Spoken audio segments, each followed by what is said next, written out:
This one here, I just find it interesting because we see already there, O Muhammad, that is crossed out on the third one, but let's actually read it very quickly.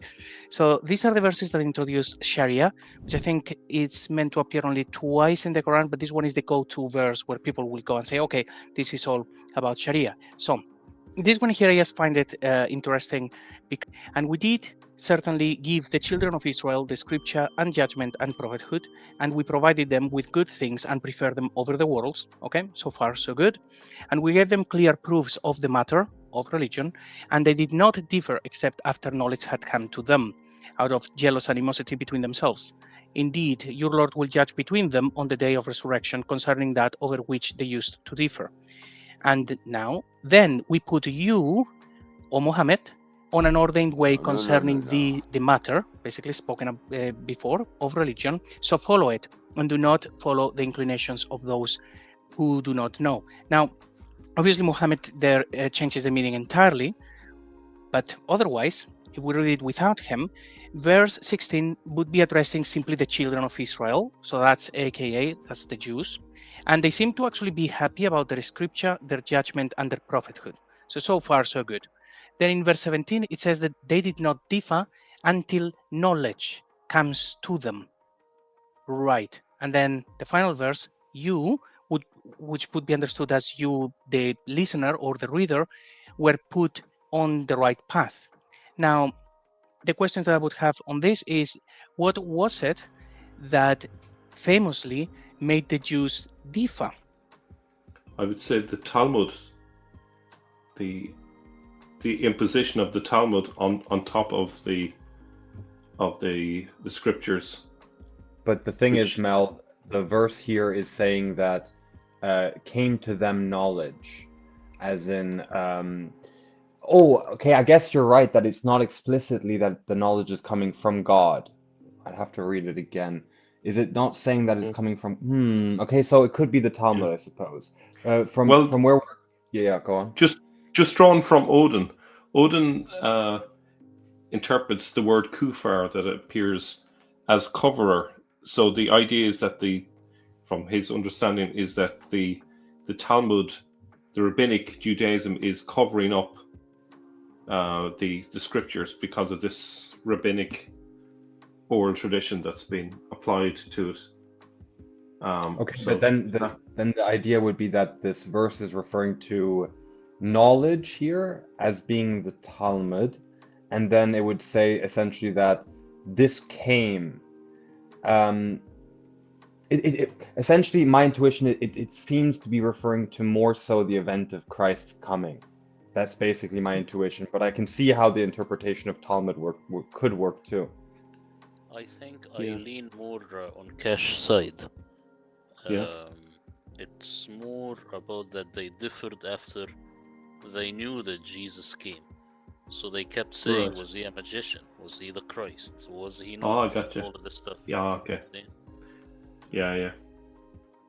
And actually, with the thesis from Odon, I think actually it goes well with all of this, because so many of these verses, they don't seem to be talking about the Muslims then talking with the Jews in Medina. That is what they have superimposed in the text.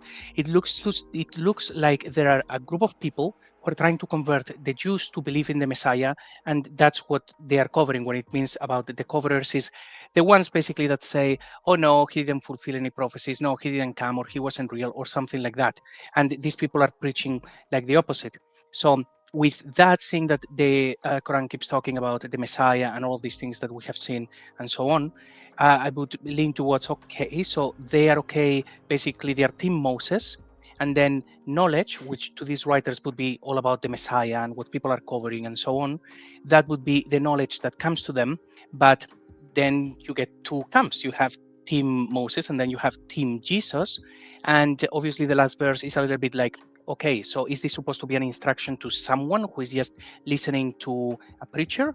Or is it actually someone writing this and saying, well, you, whoever reads this, knows that now you have something to follow, and what you have to follow, I think it would fit that it has to be the knowledge that was just being discussed, as opposed to a book that happened 600 years after the time of Jesus or things like that. And I think as a final point there is that the fact, something that I always found interesting is that in Islam, they still retain the belief that Jesus returns on the day of judgment, and he actually imposes Sharia in the world, which makes me think, is it possible that when they were first reading this, they understood that as, okay, all of this is about Jesus, and Sharia, the ordained way, is meant to be about basically the gospel, is following Jesus and so on, and they retained that memory.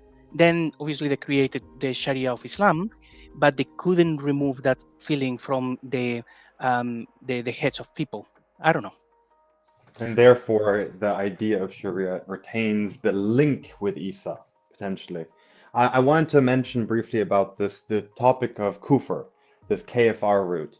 The thing is, this root is super ancient, right? This comes from the Hebrew Old Testament in the context of the sacrificial system, because to kapr, KPR or KFR, it's the same, whether in the Hebrew or in the Arabic. This refers to smearing initially, right? To coat something. And the idea was you coat something in blood, and then that takes on this idea of atonement. So therefore it has this idea of smear, cover, and then atone. So this then becomes the primary understanding of kapr, but also retains this idea of to smear and to cover. And then the development happens such that over time, the Jewish community adopts kapr, as in like Yom Kippur, right? This is the root kapr. Yom Kippur is Day of Atonement. So, but on the inverse, in the Syriac-speaking Christian world, this term takes on the meaning of denier. And the question is, why does that take on that sense? And I can only put forward speculation here, but I think that you're going to agree that this is totally 100% the case, right? So, when you accept Messiah, he becomes your atonement. So therefore, there is no sacrificial system. You don't provide atonement. You do not do Yom Kippur. So therefore, anyone who is doing kapr, they are denying Messiah by that act. So therefore, people who atone anytime post-Christ, they are then deniers. And therefore, I would suspect that the sense that we should understand kapr as in the text is, in certain contexts, it refers to covering explicitly, as in smearing, so the ancient sense of the word. And in other contexts, it seems to be referring to deniers. So hence, you can see how the evolution of the root would match on in that way. Yeah. I really like this idea because I did not think about it before. So I really like it. I'm glad. Yeah, that's great. And to me, I think I saw a video a couple of months ago of a scholar who mentions he had found an inscription. I think it was in the Nabatean region where this root was actually used like very clearly for denying something. And it's like, okay, but I think we can all agree that whether it is like denying or covering or the atoners, the meaning is people who actually believe Jesus, no thanks. And that is the meaning of the word, like pretty much like those who said no to Jesus. Actually, there is a connection here with the story of Adam and Eve. So after they sin, they cover up with clothing, and so that could be an early kind of concept of the idea that sin needs to be covered in some way. Yep. That definitely is the case for sure. Notice, Mel, also that the Quran, Allah himself uses this word. He says, نُكَفِّرْ عَنْكُمْ سَيِّئَاتِكُمْ, and it's also used with Jesus. So he does atonement. This is correct. Yes. But I use the word cover to be ultra literal, so that when people like Cash and JC, when they zero in on the text, they see that this is exactly the same word, and then they could trace it. You see, that's the idea. Yeah.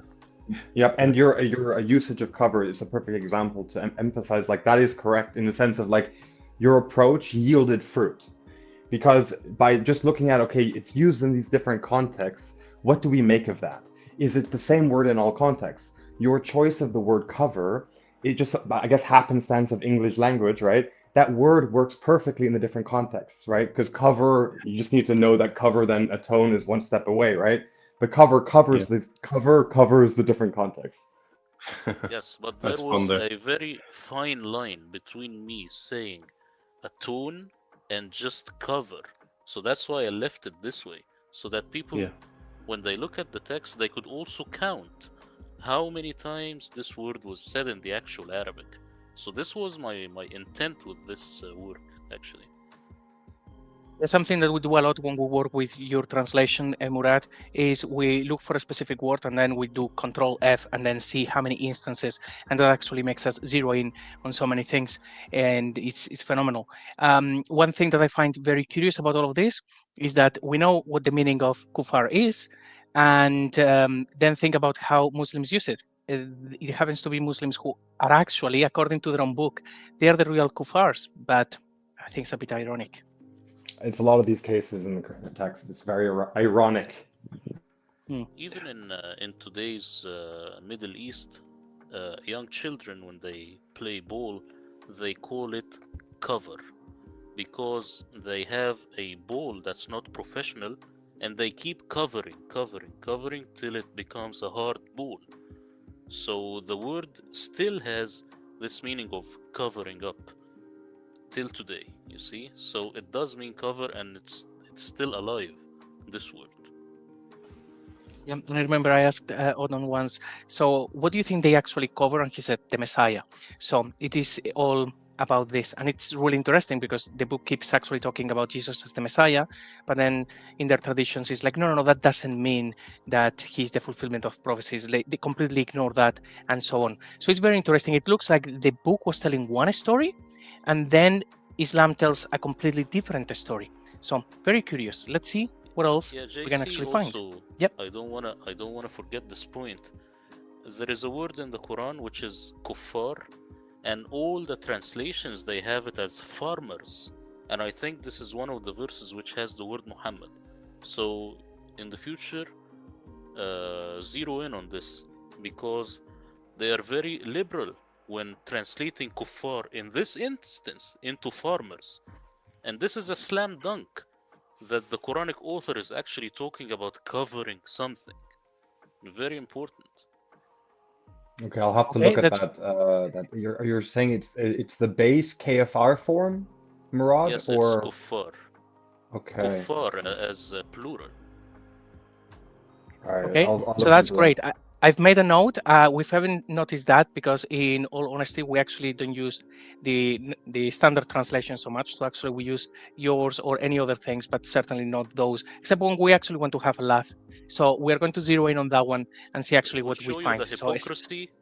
It will show you the hypocrisy of these translators, because here they will never tell you that kuffar it means farmers.